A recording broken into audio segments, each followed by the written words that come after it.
বিসমিল্লাহির রহমানির রহিম। প্রধান উপদেষ্টার শপথ। আমি মোহাম্মদ ইউনুস সশ্রদ্ধ চিত্তে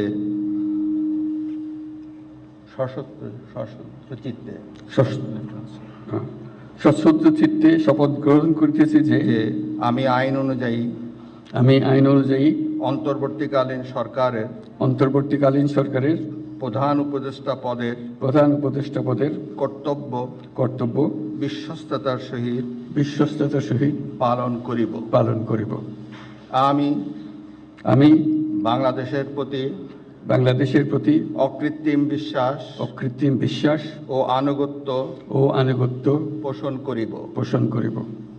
আমি সংবিধানের রক্ষণ সমর্থন ও নিরাপত্তা বিধান করিব এবং আমি ভীতি বা অনুগ্রহ অনুরাগ বা বিরাগের বশবর্তী না হইয়া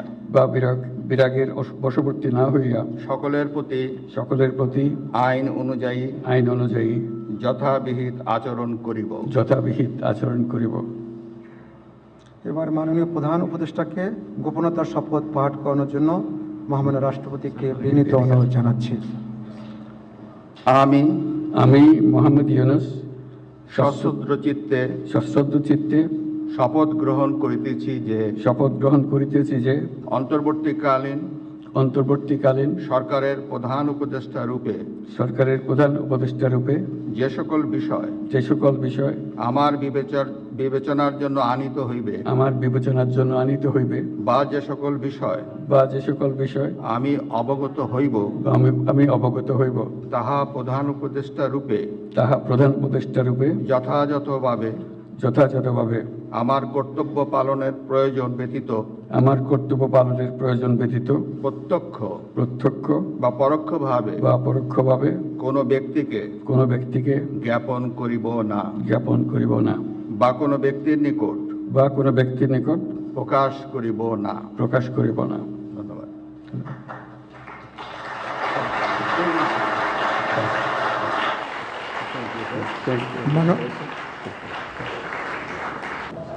বিসমিল্লাহির রহমানির রহিম।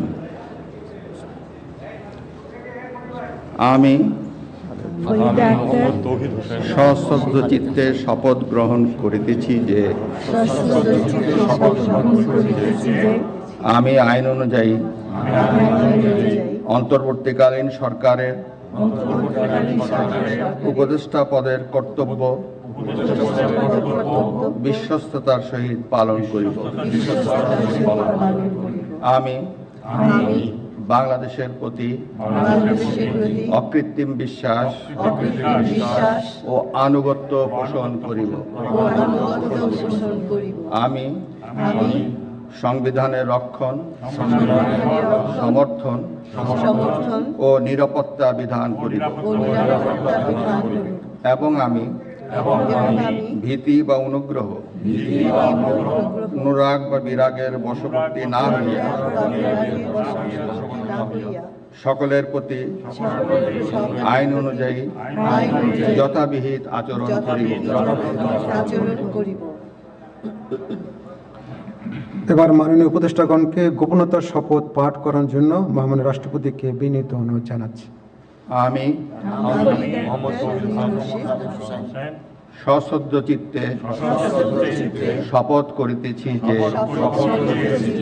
অন্তর্বর্তীকালীন সরকারের উপদেষ্টা রূপে যে সকল বিষয় আমার বিবেচনার জন্য আনিত হইবে বা যে সকল বিষয় আমি অবগত হইব তাহা উপদেষ্টা রূপে যথাযথভাবে আমার কর্তব্য পালনের প্রয়োজন ব্যতীত প্রত্যক্ষ বা পরোক্ষভাবে কোনো ব্যক্তিকে জ্ঞাপন করিব না বা কোনো ব্যক্তির নিকট প্রকাশ করিব না। ধন্যবাদ।